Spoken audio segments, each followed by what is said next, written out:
senhor presidente, demais colegas vereadores. O motivo hoje da minha manifestação é referente ao Centro-Dia, né? Nós recebemos as informações e eu continuo diariamente sendo solicitada, né, com pessoas perguntando sobre a questão do Centro-Dia, e foi bem importante o envio agora do plano de ação, né, o plano de aplicação, para que a gente possa estar também orientando a nossa comunidade de como vai funcionar. Então, acho que a primeira coisa bem importante nesse documento é que ele deixa claro que o Centro-Dia será para pessoas semidependentes, onde as famílias não tenham condição de prover o cuidado necessário a esses idosos durante o dia ou parte do dia. Então, pode ser de 2 turnos ou de 1 turno, de acordo com a necessidade da família. E esse mesmo documento, ele deixa claro que esse idoso ele deve ter uma situação de risco ou vulnerabilidade, né? Até porque me assustei um pouco, né? Nós temos em Palotina, com mais de 65 anos, 1.741 homens e 2.251 mulheres. Então, é um universo grande, né, para que a gente possa estar selecionando essas pessoas de risco e vulnerabilidade. Então, o primeiro critério para o Centro-Dia é um grau de dependência, que o documento, o plano de aplicação, ele deixa claro que ou esse idoso precisa de apoio, de algum tipo de equipamento para poder fazer as suas atividades diárias, por exemplo, uma muleta, uma bengala, uma cadeira de rodas, né, vereadora Márcia? Então, ele usar isso já cotidianamente. E o segundo é quando ele precisa de auxílio em até 3 atividades diárias. Por exemplo, para mobilidade, para alimentação e para higiene, ele precisa de auxílio, tendo ou não comprometimento cognitivo, que é uma outra pergunta que eu recebo muito. Paciente com Alzheimer vai poder ir?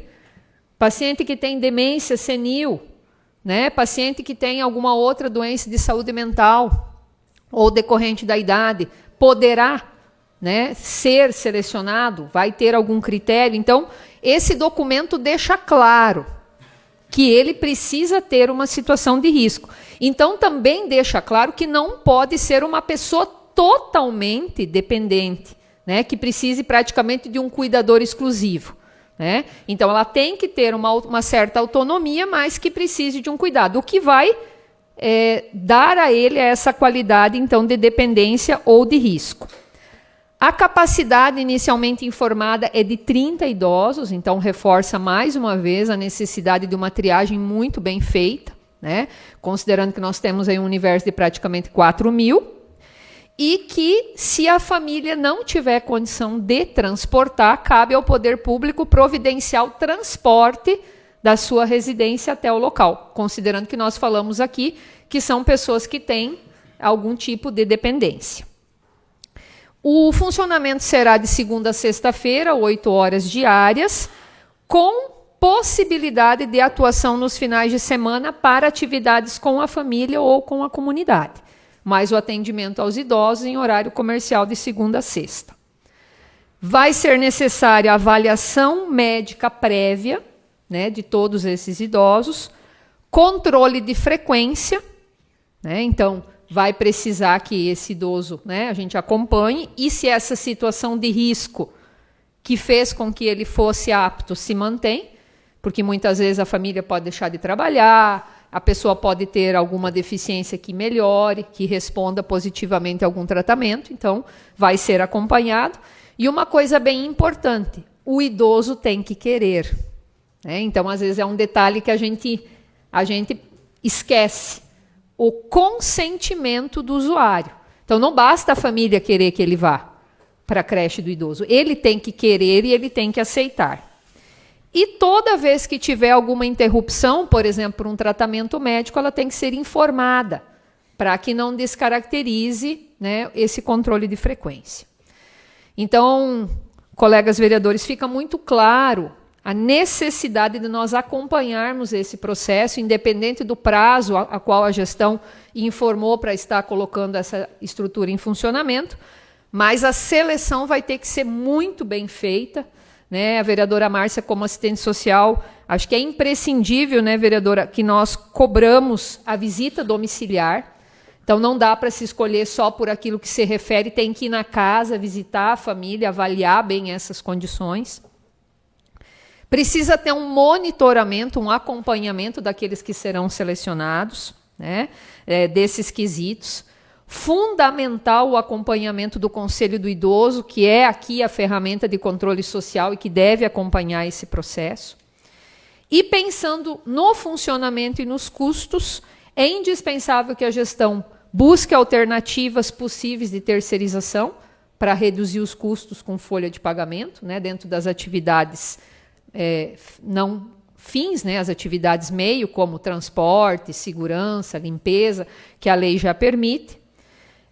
A articulação com a rede de apoio, principalmente saúde, né, a estrutura é do lado da unidade básica de saúde, mas vai precisar articular esse atendimento, articular com as famílias, e acho que é uma grande oportunidade para nós trabalharmos voluntariado e as ações parceiras.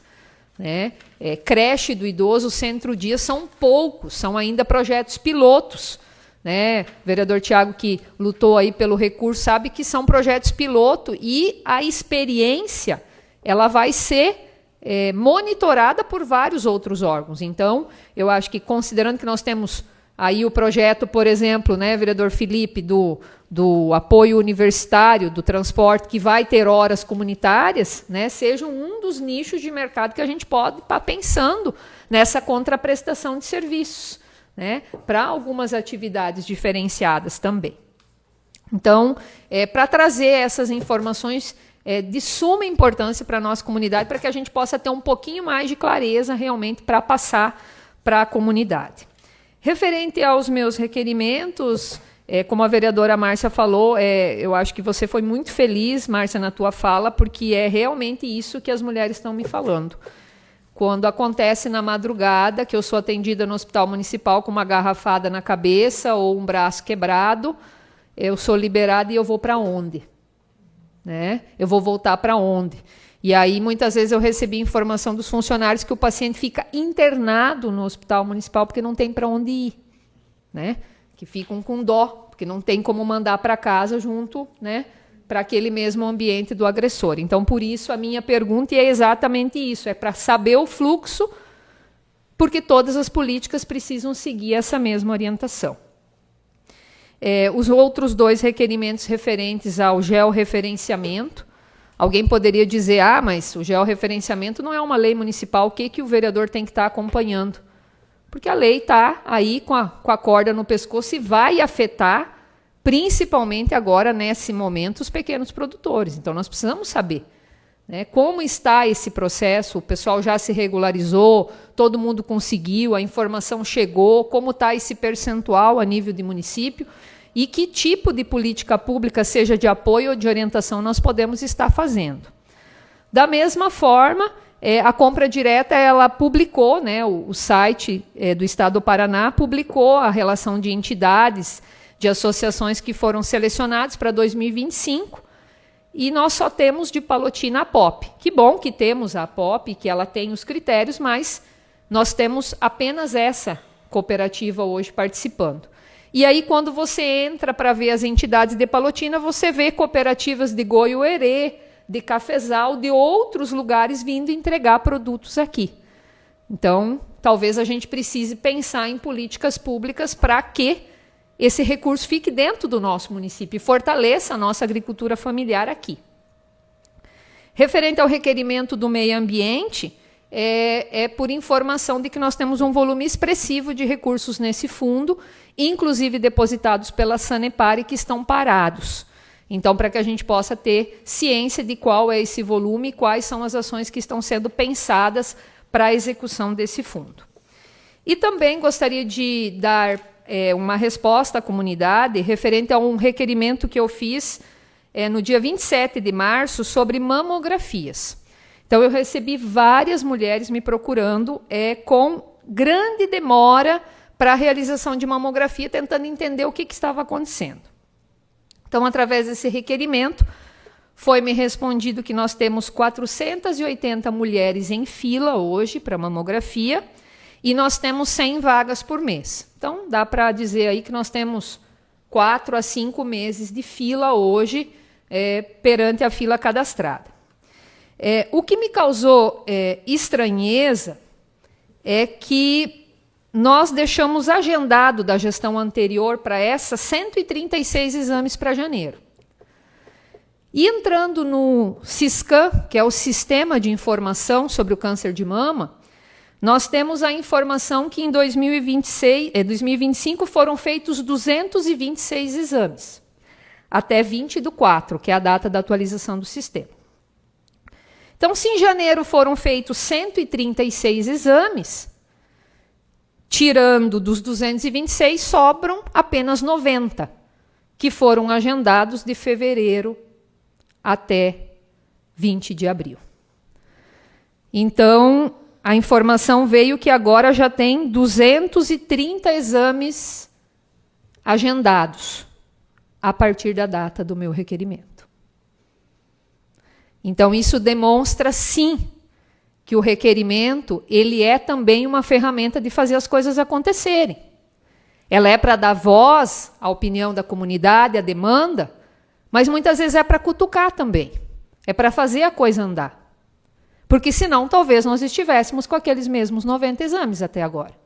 E enquanto isso, a fila aumenta.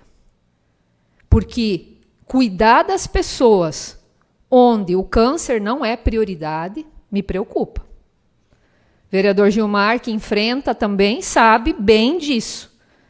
Se saúde preventiva, se mamografia não é prioridade, lembrando que o câncer é a segunda maior causa de mortalidade no nosso município. E que, por câncer de mama, nós tivemos 29 pessoas em tratamento em 2022, 33 em 2023, 30 em 2024 e já estamos com 3 nesse começo de ano. Então, eu quero mais uma vez aqui reforçar aquilo que eu venho dizendo.